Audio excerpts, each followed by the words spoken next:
Hi everyone, this is Anam. Welcome to PhD jobs and admission. So आज का video आपके लिए एक बहुत इंपॉर्टेंट वीडियो होने वाला है बिकॉज इस वीडियो में मैंने बीएचयू यानी बनारस हिंदू यूनिवर्सिटी के रिसर्च एंट्रेंस टेस्ट के 2016 के प्रीवियस ईयर क्वेश्चंस डिस्कस करे हैं ऑन रिसर्च मेथोडोलॉजी। सो आज का सेशन बहुत इंपॉर्टेंट है जिसमें मैंने 2016 के जो प्रीवियस ईयर क्वेश्चंस है जो थोड़े टफ लेवल है और थोड़े इजी लेवल है उनको एक्सप्लेन करा है सिंपल लैंग्वेज में। अगर आप एक बार ये वीडियो देख लेते हो तो आपके बेसिक कॉन्सेप्ट इस वीडियो को देखकर क्लियर हो जाएंगे। और उसी के साथ साथ मैं आपको बता दूं कि आपके बनारस हिंदू यूनिवर्सिटी के रिसर्च एंट्रेंस टेस्ट के लिए अभी अप्रोक्सीमेटली 1 मंथ ही रिमेनिंग है।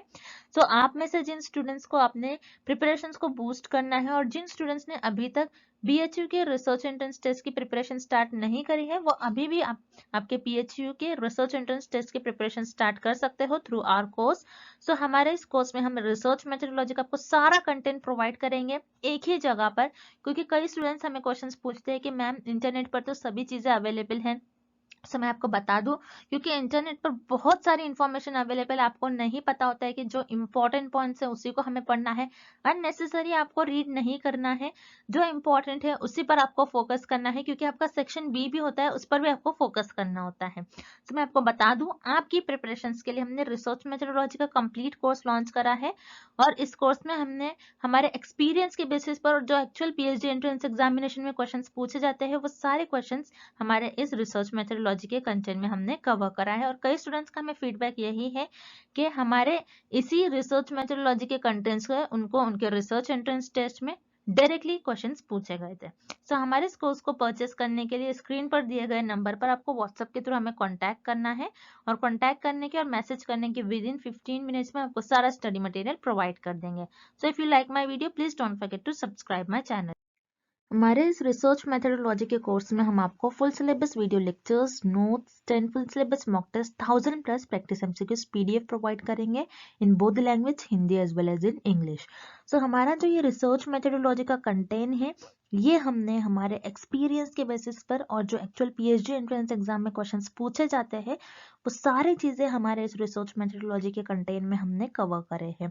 तो आपको हमारा अगर आप कोर्स परचेस करोगे, अगर आप हमारा कोर्स फॉलो करोगे तो आपको कुछ इस तरीके से हमारे रिसर्च मेथोडोलॉजी के कंटेंट में आपको प्रिपरेशन करना है कि आपको हमारे जो नोट्स है और जो मॉक टेस्ट इसको एक वीक में कवर कर लेना है।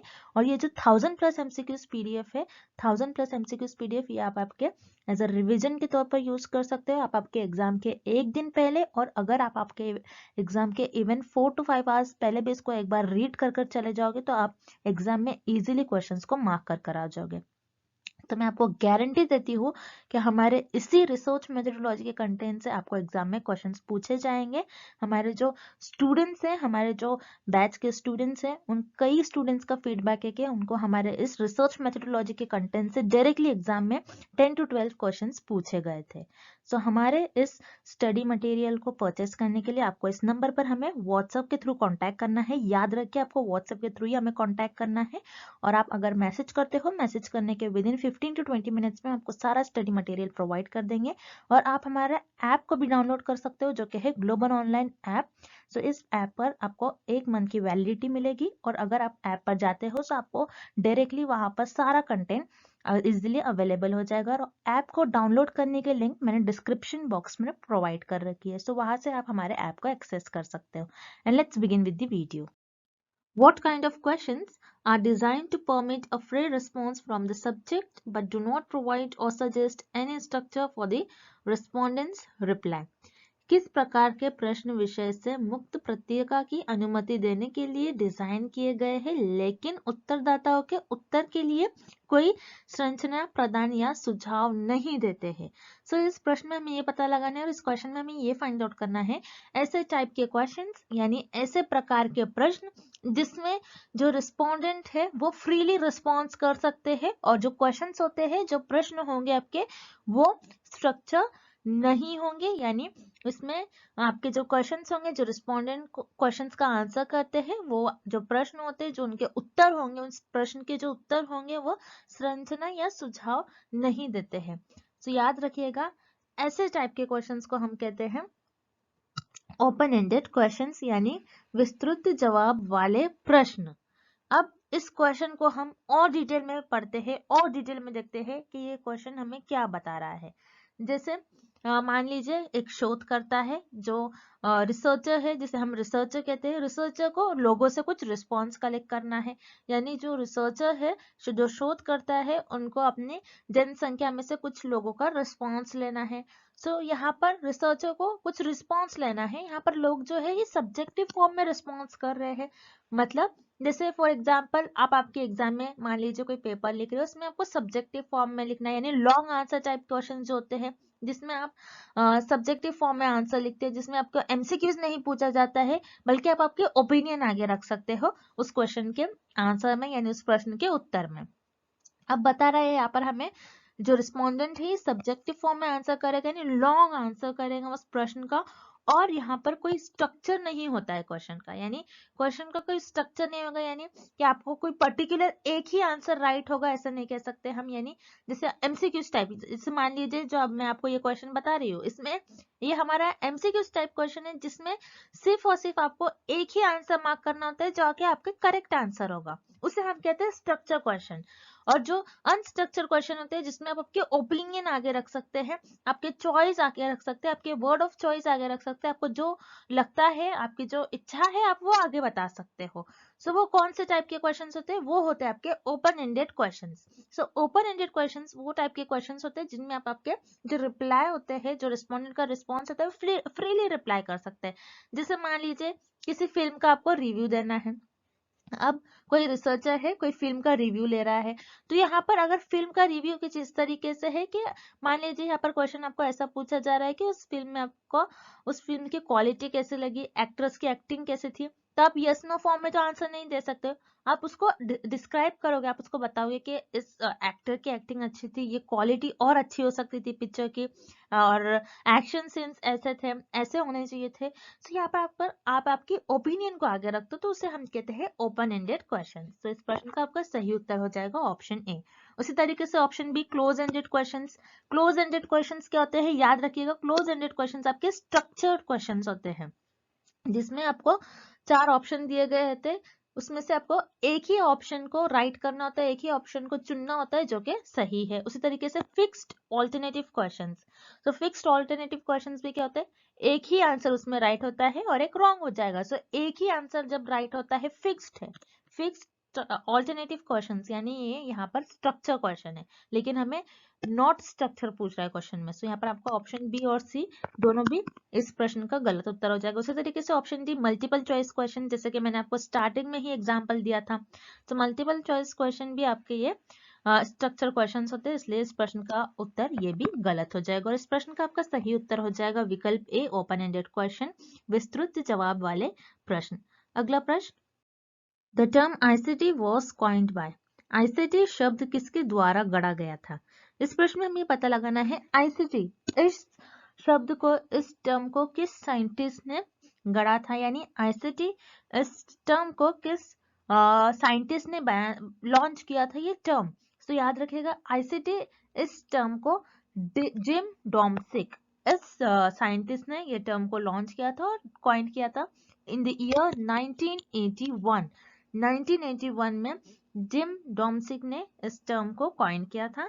और याद रखना है आपको, आईसीटी का फुल फॉर्म होता है इंफॉर्मेशन एंड कम्युनिकेशन टेक्नोलॉजी। सो आपको इसका फुल फॉर्म याद रखना है, बहुत बार एग्जाम में पूछा भी जाता है आईसीटी का फुल फॉर्म क्या होता है। आईसीटी का फुल फॉर्म होता है इंफॉर्मेशन एंड कम्युनिकेशन टेक्नोलॉजी। अब आईसीटी इस टर्म को क्यों लॉन्च करा गया, इसके यूज क्या है, आईसीटी होता क्या है?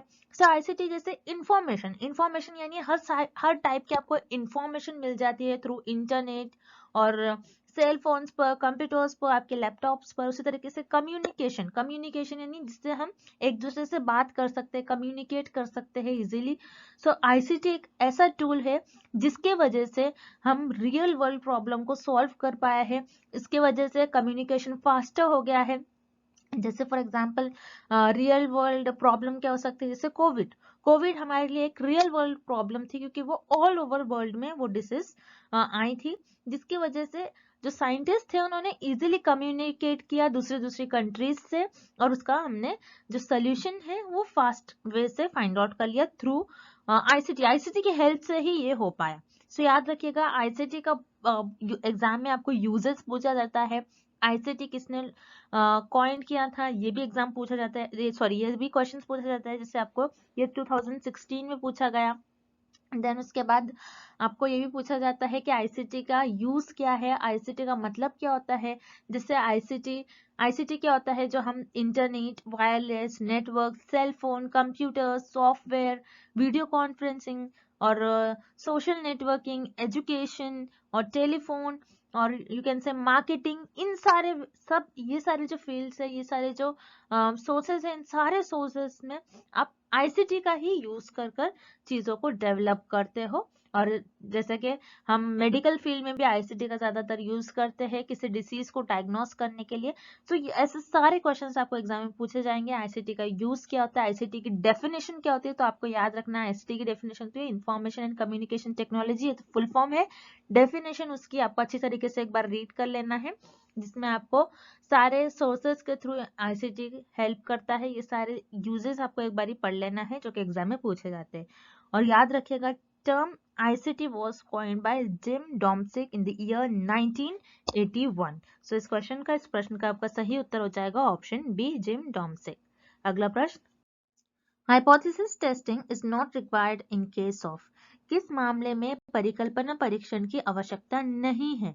इस क्वेश्चन में पूछ रहा है कि दिए गए विकल्प में से, दिए गए टाइप ऑफ रिसर्च में से, दिए गए डिफरेंट प्रकार के अनुसंधान में से कौन से एक ऐसी अनुसंधान है जिसमें आप आपकी जो परिकल्पना होती है उसका परीक्षण नहीं करते हो। मतलब दिए गए ऑप्शंस में से कौन से एक ऐसे रिसर्च है, कौन से ऐसे टाइप ऑफ रिसर्च है जिसमें आप हाइपोथेसिस को टेस्ट नहीं करते और हाइपोथेसिस टेस्टिंग उस केस में रिक्वायर्ड नहीं होती है। तो याद रखिए इस क्वेश्चन को आपको सॉल्व करने के लिए आपको पता होना चाहिए कि हाइपोथेसिस यानी आपकी परिकल्पना होती क्या है। तो हाइपोथेसिस क्या होता है, एक टेंटेटिव स्टेटमेंट होता है आपका। हाइपोथेसिस आपका एक टेंटेटिव स्टेटमेंट होता है। टेंटेटिव मतलब कुछ समय के लिए आप मान लेते हो कि ऐसा करने से हो सकता है ऐसा हो। सो ये होता है आपका टेंटेटिव स्टेटमेंट, जिसमें आप आपके अनुमान लगाते हो, आप कुछ भविष्यवाणी करते हो, उसी को हम कहते हैं परिकल्पना। परिकल्पना का मतलब होता है आप आपके नॉलेज के बेसिस पर आप कोई चीजों पर, कुछ फिनोमेना पर भविष्यवाणी करो और उसी भविष्यवाणी को आप आपके जो शोध होती है, आप आपकी जो अनुसंधान होती है उसमें उसका परीक्षण करते हो, उसी को हम कहते हैं हाइपोथेसिस टेस्टिंग। अब हाइपोथेसिस टेस्टिंग कौन से रिसर्च में नहीं की जाती है, वो होती है आपकी डिस्क्रिप्टिव रिसर्च, जिसे हम कहते हैं वर्णनात्मक अनुसंधान।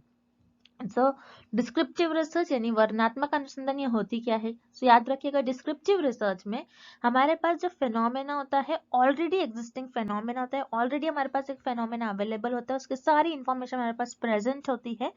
उसी फेनोमेना को हम एनालाइज कर उसको एज इट इज डिस्क्राइब करते हैं। बहुत इंपॉर्टेंट वर्ड है। डिस्क्रिप्टिव रिसर्च में हमारे पास फेनोमेना ऑलरेडी प्रेजेंट होता है, उस फेनोमेना में हमें जो भी इंफॉर्मेशन दी गई है उसी इंफॉर्मेशन को हमको एनालाइज करना होता है और हमें उसे एज इट इज डिस्क्राइब करना होता है। इसी को हम कहते हैं डिस्क्रिप्टिव रिसर्च। सो डिस्क्रिप्टिव रिसर्च में हमें कुछ करना ही नहीं है, हमें बस जो दिया गया है फेनोमेना उसको एनालाइज कर एज इट इज उसको लिखना है, एज इट इज उसको डिस्क्राइब करना है। तो यहाँ पर आपको हाइपोथेसिस को टेस्ट करने की कोई जरूरत ही नहीं होगी, क्योंकि यहाँ पर आप कोई टेस्टिंग ही नहीं करते, आप कोई चीजों को टेस्ट नहीं करते, आप कोई चीजों का कुछ नया फाइंड आउट नहीं करते, बल्कि जो दिया गया है उसी को डिस्क्राइब करने के लिए डिस्क्रिप्टिव रिसर्च का यूज करा जाता है।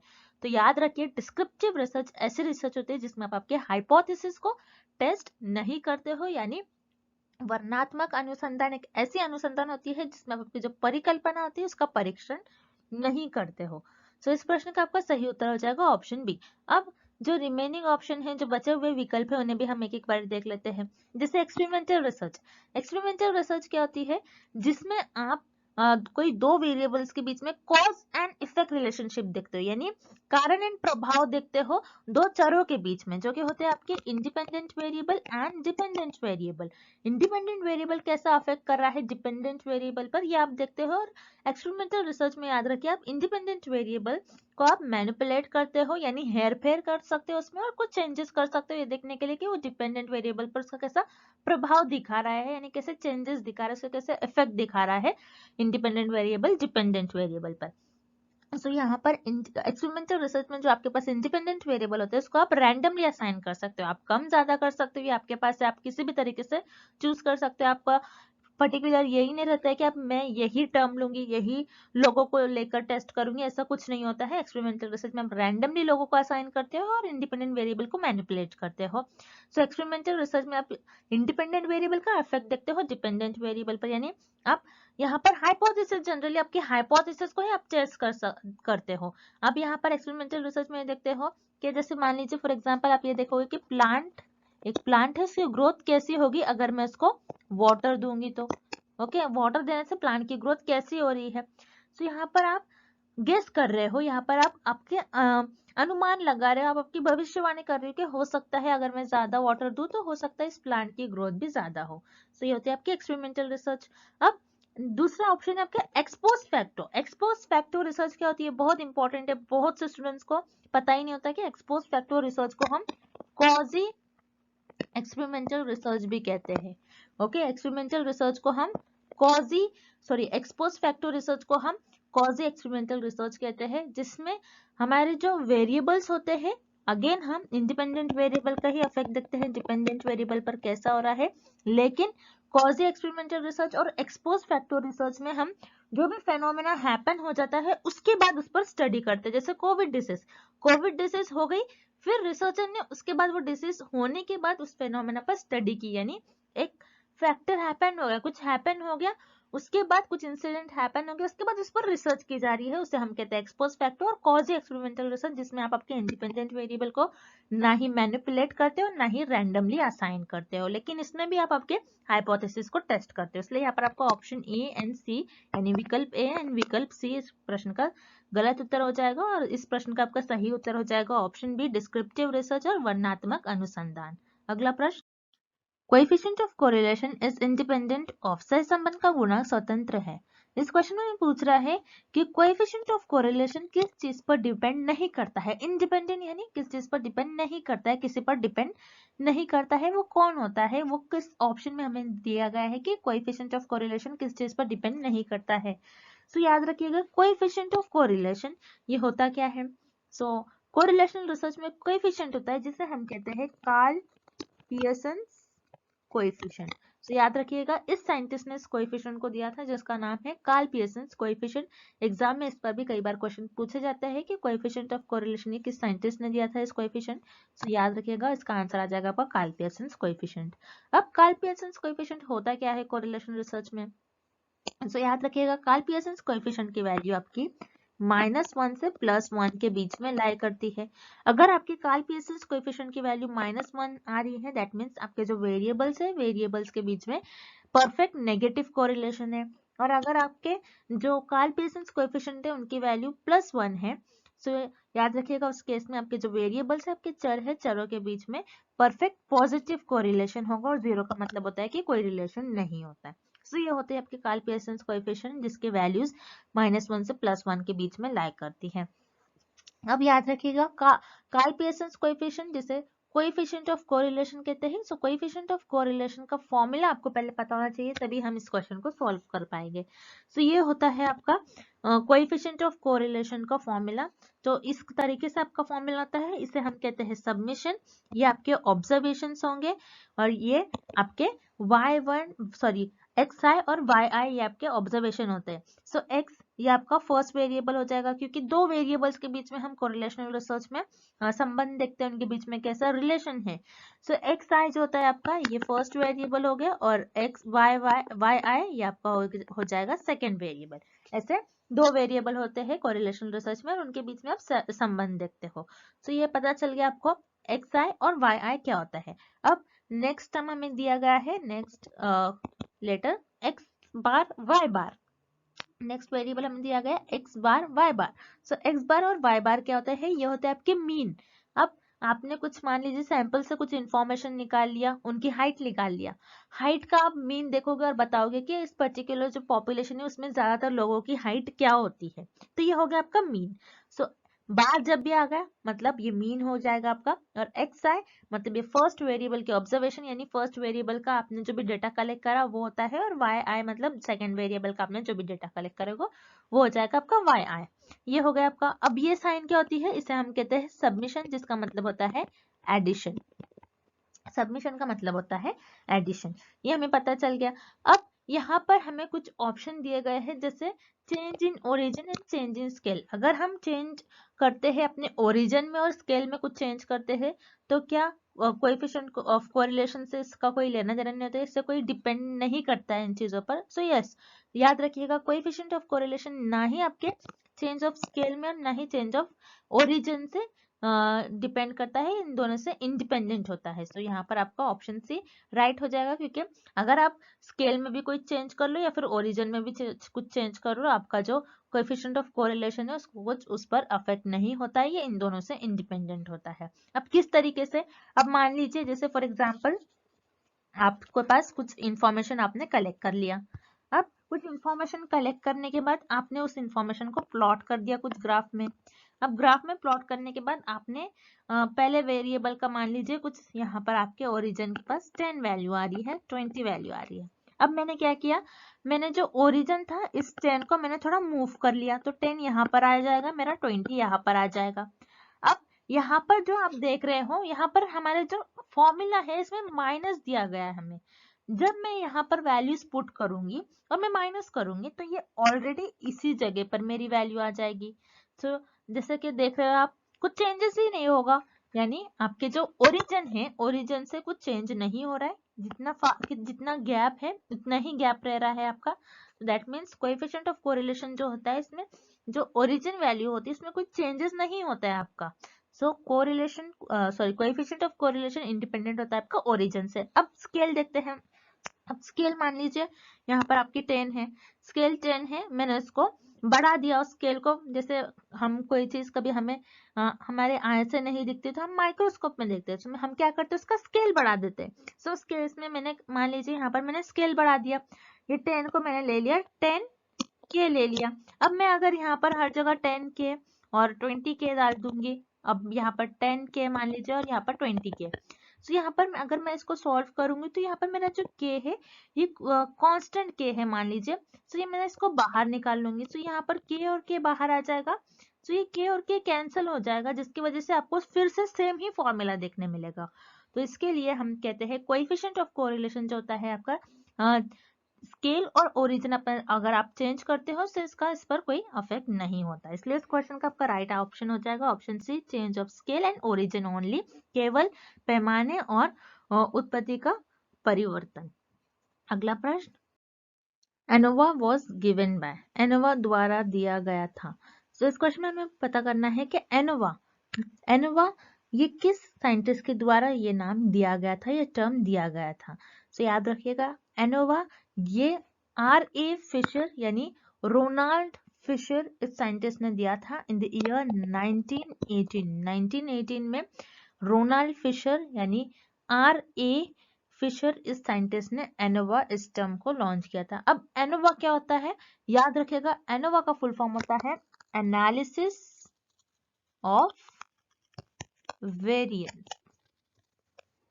अब एनोवा किस लिए हम यूज करते हैं, तो याद रखिएगा, एनोवा एक स्टैटिस्टिकल टूल होता है, एक स्टैटिस्टिकल टेस्ट होता है, जिसे हम ये टेस्ट करने के लिए देखते हैं कि 2 से ज्यादा सैंपल के मीन को कंपेयर करने के लिए। ओके, जब 2 से ज्यादा आपके पास सैंपल्स होंगे, उनके मीन को अगर आपको कंपेयर करना है तो आप एनोवा टेस्ट यानी एनालिसिस ऑफ वेरिएंस इसका यूज करोगे। और याद रखिएगा, एग्जाम में भी बहुत बार क्वेश्चन पूछा जाता है एनोवा पर। सो एनालिसिस ऑफ वेरिएंस इस टेस्ट का हम यूज सिर्फ और सिर्फ इसीलिए करते हैं क्योंकि हमको ये देखना होता है कि ये कंपेयर करना होता है कि 2 से ज्यादा जो सैंपल्स है उनके मीन को कंपेयर करने के लिए। आपके पास अगर 2 से ज्यादा सैंपल्स ले लिया आपने, उस पर आपने स्टडी परफॉर्म किया, उससे जो आपको मीन मिल रहे हैं आपको उसको कंपेयर करना है। तो कंपेयर करने के लिए आप एनोवा टेस्ट का यूज करोगे। अगर जब आपके पास सिर्फ 2 ही सैंपल होते हैं तो उस केस में आप या तो टी टेस्ट का यूज करोगे या तो जी टेस्ट का यूज करते हो। अब आपके पास 2 से ज्यादा सैंपल के मीन है, यानी 3 हो सकते हैं, 4 हो सकते हैं, 5 हो सकते हैं, 2 से ज्यादा हो सकते हैं, तो उस केस में आप एनोवा का यूज करोगे। सो एनोवा को हम कहते हैं extension of T and ji test, यानी टी और जी टेस्ट में भी हम सेम इसी तरीके से करते हैं। टी और जी टेस्ट में हम 2 सैंपल के मीन को कंपेयर करते हैं और उसी का एक्सटेंशन हम एनोवा को कहते हैं, यानी सेम करते हैं लेकिन यहाँ पर उसका एक्सटेंशन है इसमें, जिसमें हम टी और जी टेस्ट में जो नहीं कर पाते, यानी 2 से ज्यादा मीन को कंपेयर नहीं कर पाते, यही हम एनोवा में करते हैं कि 2 से ज्यादा सैंपल के मीन को कंपेयर करने के लिए हम एनोवा इस टेस्ट का यूज करते हैं। और याद रखिएगा एग्जाम में भी कई बार क्वेश्चन पूछा गया है, एनोवा ये किस टेस्ट का एक्सटेंशन होता है। सो एनोवा ये टी एंड जी टेस्ट, ये दोनों भी टेस्ट का एक्सटेंशन होता है। और ANOVA was given by R.A. Fisher यानी Ronald Fisher in the year 1918। So इस प्रश्न का आपका सही उत्तर हो जाएगा option D, R.A. Fisher. And thank you for watching this video. Good luck with your preparation and see you tomorrow with another video.